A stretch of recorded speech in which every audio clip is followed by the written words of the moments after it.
Hello बच्चों, welcome to the part 3 of basic accounting terms. So हमने पिछली video में पढ़ा डेटर और क्रेडिटर्स का मतलब। तो इस वीडियो में हम डेटर का मतलब दोबारा से समझेंगे, क्योंकि हमने अब बैड डेट्स का मतलब भी समझना है। ठीक है। सो डेटर्स कौन होते हैं? डेटर्स वो पर्सन होते हैं जो बिजनेस से क्रेडिट पे गुड्स खरीदते हैं। फॉर एग्जाम्पल, राम ने बिजनेस से क्रेडिट पे गुड्स खरीदे तो राम डेटर हो गया। राम को सोल्ड किए गुड्स क्रेडिट पे तो राम डेटर हो गया। ठीक है। और हमारा क्रेडिटर कौन होता है? क्रेडिटर वो इंसान होता है बिजनेस जिससे क्रेडिट पे गुड्स खरीदता है। For example, business has purchased goods from Siya on credit. Business ने सिया से गुड्स खरीदे उधार पे, सो सिया क्रेडिटर होगी क्योंकि बिजनेस ने सिया को पैसे वापस करने हैं। क्रेडिटर कौन होता है? जिसको हमने पैसे देने हैं। क्रेडिटर इज दैट पर्सन जिसको हमने पैसे देने हैं। डेटर कौन होता है? जिसने हमें पैसे देने हैं। और अगर डेटर हमें पैसे वापस नहीं करेगा तो वो होंगे bad debts. Amount not recoverable from debtor is called bad debts. Bad debts क्या होते हैं?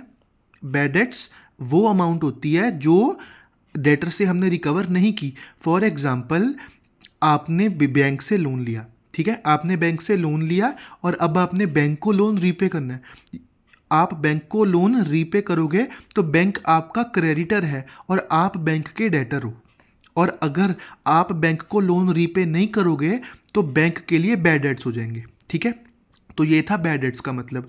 सो नेक्स्ट टर्म है हमारे पास गुड्स। गुड्स क्या होते हैं? गुड्स वो आइटम्स होती हैं जो बिजनेस परचेज करते हैं रीसेल पर्पस के लिए।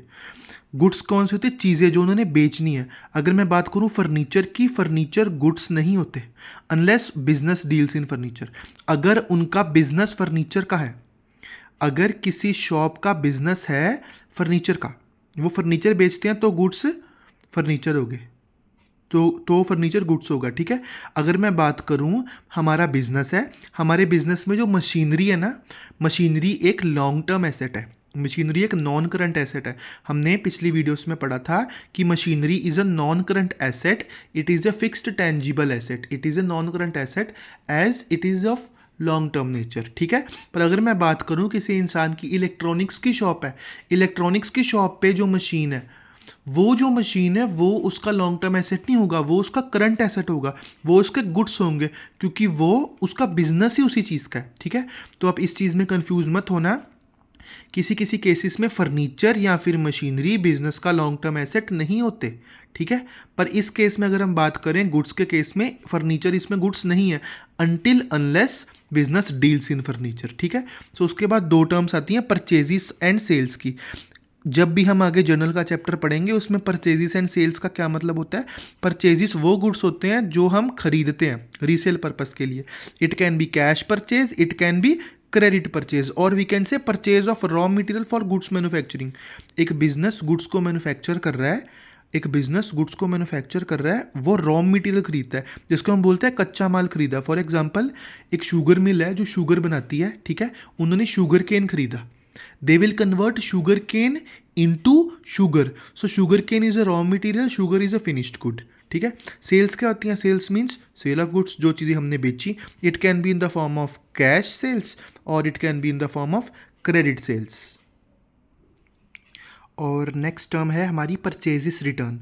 परचेजिस रिटर्न का क्या मतलब होता है? परचेजिस रिटर्न का मतलब है goods returned may be return to the seller for any reason, may be goods are defective. Okay. We also call this term returns outward.